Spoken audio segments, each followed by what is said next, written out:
E bukur kjo. Mirë, qëndrojmë pak tek Tirana, 3 pikë më shumë klasifikim, megjithatë duket sikur ka klimë pozitive. Kjo do të jetë garë e vështirë, është edhe Bylisi dhe gjithashtu edhe Vora. Këto 4 ekipe më të rrezikuara. Ky shema afër mbjetesës. Po shiko, fanella e rëndë e Tiranës, nga një krah peshon shumë dhe i vën siklet lojtarët, dhe krahu tjetër ka avantazhin që qoftë trem kundërshtarët, qoftë respektohet nga të gjithë. Dhe kur vjen puna siç ndodhi vitin e kaluar, në fund fare, nëse disa ekipe kanë mundësinë të, si thua, të tolerojnë apo të ndihmojnë pak, preferojnë Tiranën, që është një ekip kryeqyteti me emër e të gjitha, sesa një ekip province. Kjo është fakt, nuk është në një gjë e madhe për të fshehur. Unë e shoh Tiranën favorizuar edhe për një fakt tjetër. Keq mirë me ato probleme që ka Tirana, i bëri 2-3 goditje në merkato, një Xhixha dhe disa lojtarë tjerë, dhe që prej janari deri tani, sa herë është ndeshur me Bylis, Vora, Flamurtari, i ka mundur. Me thënë, okay, nuk ke fuqi të mundësh ekipet e 6-5 vendeve të para, por ekipet direkte, Bylisin e ka mundur 2 herë Tirana. Ja, këto janë 6 pikët. I ka marrë 4 pikë Vorës prej janari deri tani, që i thon 10 pikë, 73 pikë Flamurtarin, mbaroi diskutimin. Nëse Tirana fiton sot në Vlorë, mbaroi. Tirana është për mua matematikisht e shpëtuar, ose në rastin më të keq shkon në play-out. Me thënë, edhe në rast se nuk u mbet sot në Vlorë. Nëse u mbet në Vlorë, pastaj rikthehet ajo vorbulla e tmerrshme për Tiranën. Që gjithsesi është skandale. Tirana ka ta ndiset në këtë farfeje për 2 vjet rresht. Po Tirana edhe Flamurtari është skandal, pavarësisht situatës në vitet e fundit është emër i madh i futbollit shqiptar.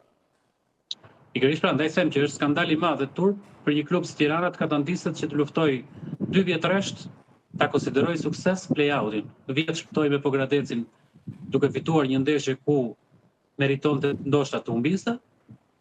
Si vjet përse nëse shkon play-out, do thonë u shpëtua sezoni, sepse në play-out ne dimë që ekipi superiores është 75% superior favorit. Por për një klub si Tirana me buxhetin që ka, me fanellën që ka, me pozicionin që ka, sepse mund të tërheq sponsora pafund, mund të tërheq tifoz pafund, nëse organizohet si duhet, të tjera, është totalisht e pafalshme. Të ketë një klub si Egnatia, një organizim 100 herë më të mirë se Tirana, dhe rezultati më mirë se Tirana është katastrofë për Tiranën në çdo drejtim.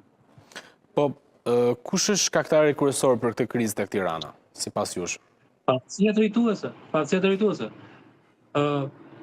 Presidenti i Tiranës, Zerfi Kalili, ka 2 dekada Tirana.